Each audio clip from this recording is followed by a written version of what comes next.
আসসালামু আলাইকুম সবাইকে। আপনি কি জানেন ইউরোপের সেনজেনভুক্ত দেশগুলোর মধ্যে পড়াশোনার জন্য সবথেকে আকর্ষণীয় সাশ্রয়ী দেশ কোনটি? সেটি হলো স্পেন। বর্তমান সময়ে দাঁড়িয়েও ইউরোপের অন্যান্য দেশের তুলনায় স্পেনের পাবলিক ইউনিভার্সিটিগুলোতে পড়াশোনার খরচ অবিশ্বাস্য রকমের কম। আজকের এই ভিডিওতে স্পেনে উচ্চশিক্ষার যাবতীয় বিষয় নিয়ে আলোচনা করার চেষ্টা করব ইনশাআল্লাহ। তো মূল আলোচনা শুরু করি। মূল আলোচনার প্রথমেই কথা বলবো স্পেনের ইউনিভার্সিটিগুলোর টিউশন ফি এবং স্কলারশিপের বিষয়ে। এই দেশটিকে বলা হয় ইউরোপের অন্যতম সাশ্রয়ী দেশ।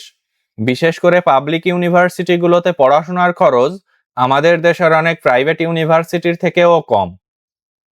বর্তমান তথ্য অনুযায়ী স্পেনের পাবলিক ইউনিভার্সিটিগুলোতে বিদেশি শিক্ষার্থীদের জন্য টিউশন ফি সাধারণত 800 থেকে 1500 ইউরোর মধ্যে সীমাবদ্ধ থাকে। আপনি যদি আন্দালুসিয়া বা গ্যালিসিয়া অঞ্চলের ইউনিভার্সিটিগুলো যেমন university of Granada, university of Seville বা university of Santiago de Compostela select করেন, তবে খরচ সব থেকে কম হবে।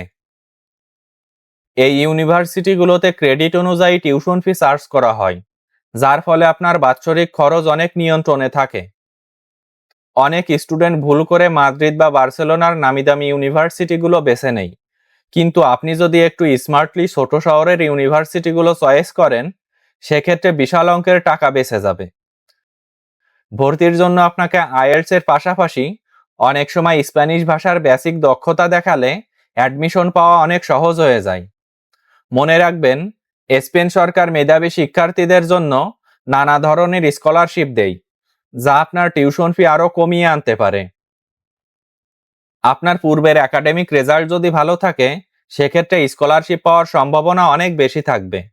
পড়াশোনার ক্ষেত্রে স্পেন আপনাকে শুধু ডিগ্রিই দিবে না, বরং ইউরোপের একটি উন্নত লাইফস্টাইল এবং ক্যারিয়ার গড়ার সুযোগ দিবে।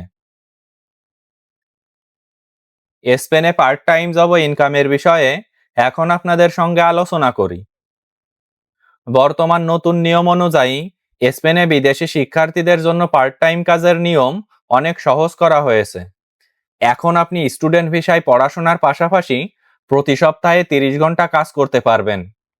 সবথেকে বড় সুবিধা হলো আপনার ভিসাতেই কাজের অনুমতি বা ওয়ার্ক অথরাইজেশন অন্তর্ভুক্ত থাকে, যার ফলে আলাদা কোনো ওয়ার্ক পারমিটের জন্য দৌড়াদৌড়ি করতে হয় না।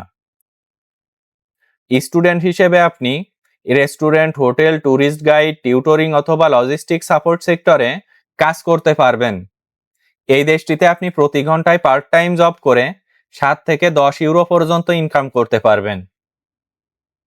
যদি আপনার বেসিক স্প্যানিশ ভাষা জানা থাকে, সেক্ষেত্রে আপনার কাজের সুযোগ অনেক বেড়ে যাবে এবং আপনি আরো ভালো বেতনের চাকরি পাবেন। আপনি যদি প্রতি সপ্তাহে 25 থেকে 30 ঘন্টা কাজ করতে পারেন, সেক্ষেত্রে অনায়াসে আপনার নিজের থাকা খাওয়ার খরচ উঠে আসবে। তবে সাবধান থাকবেন, কাজের চাপে যেন আপনার পড়াশোনার ক্ষতি না হয়। আপনার এমপ্লয়ারকে অবশ্যই আপনার স্টুডেন্ট স্ট্যাটাস এবং ক্লাসের সময় সম্পর্কে জানিয়ে রাখতে হবে। গ্রীষ্মকালীন বা বড় ছুটির সময়গুলোতে আপনি ফুল টাইম কাজ করার সুযোগ পাবেন, যা দিয়ে পরবর্তী সেমিস্টারের টিউশন ফি ম্যানেজ করা সম্ভব। স্পেনে কাজের পরিবেশ শিক্ষার্থীদের জন্য বেশ ফ্রেন্ডলি, তাই ধৈর্য ধরে কাজ খুঁজলে কাজ পাওয়া খুব কঠিন বিষয় নয়। স্পেনের স্টুডেন্ট ভিসা আবেদন প্রক্রিয়া ও ডকুমেন্টস নিয়ে এখন আপনাদের সঙ্গে আলোচনা করি। স্পেনের ভিসা আবেদন প্রক্রিয়াটি সম্পূর্ণ নিয়মতান্ত্রিক। আপনার প্রথম কাজ হলো ইউনিভার্সিটির অফিসিয়াল অ্যাডমিশন লেটার সংগ্রহ করা এবং টিউশন ফি পরিশোধ করা। এরপর আপনাকে স্প্যানিশ এম্বাসির ওয়েবসাইট থেকে লং টার্ম স্টাডি ভিসার অ্যাপয়েন্টমেন্ট নিতে হবে। ভিসা আবেদনের জন্য আপনার প্রধান ডকুমেন্টস হিসেবে প্রয়োজন হবে আপনার অরিজিনাল পাসপোর্ট এবং 2 কপি অ্যাপ্লিকেশন ফর্ম। প্রয়োজন হবে আপনার পাসপোর্ট সাইজ ছবি, আর তাছাড়া পুলিশ ক্লিয়ারেন্স সার্টিফিকেটও প্রয়োজন হবে এবং সঙ্গে সঙ্গে একটি হেলথ সার্টিফিকেটও প্রয়োজন হবে। সবথেকে গুরুত্বপূর্ণ ডকুমেন্টস হলো ব্যাংক সলভেন্সি, যেখানে আপনাকে প্রমাণ করতে হবে যে আপনার কাছে অন্তত 1 বছরের লিভিং কস্ট চালানোর মতো পর্যাপ্ত টাকা আছে। ব্যাংক স্টেটমেন্টটি অবশ্যই গত 6 মাসের হতে হবে এবং তাতে নিয়মিত লেনদেন থাকতে হবে। আপনার স্পন্সর যদি আপনার বাবা মা হয়, সেক্ষেত্রে তাদের গত 2 বছরের ট্যাক্স রিটার্ন স্লিপ এবং ইনকাম সোর্স দেখাতে হবে। সকল একাডেমিক সার্টিফিকেট অবশ্যই শিক্ষা বোর্ড এবং পররাষ্ট্র মন্ত্রণালয় থেকে সত্যায়িত হতে হবে এবং স্প্যানিশ ভাষায় অনুবাদ করা বাধ্যতামূলক। হেলথ ইন্স্যুরেন্সের ডকুমেন্টটি এমন একটি কোম্পানির হতে হবে যা স্পেনে বৈধ। ভিসা আবেদনের অন্তত 6 থেকে 8 সপ্তাহ পূর্ব থেকেই সকল ডকুমেন্টস গোছানো শুরু করা উচিত।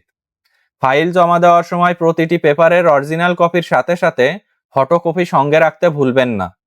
মনে রাখবেন, কোনো ভুল বা নকল ডকুমেন্ট জমা দিলে ভিসা রিজেক্ট হওয়ার সম্ভাবনা সবথেকে বেশি থাকে। তাই নিজের ফাইল নিজে চেক করুন এবং কোনো এজেন্সির মিষ্টি কথায় ভুলে অসম্পূর্ণ ফাইল জমা দিবেন না। তো আজকের ভিডিওটি এ পর্যন্তই শেষ করছি। আমার ভিডিও যদি ভালো লাগে, সেক্ষেত্রে পরবর্তী ভিডিওর জন্য চ্যানেলটি সাবস্ক্রাইব করে রাখতে পারেন।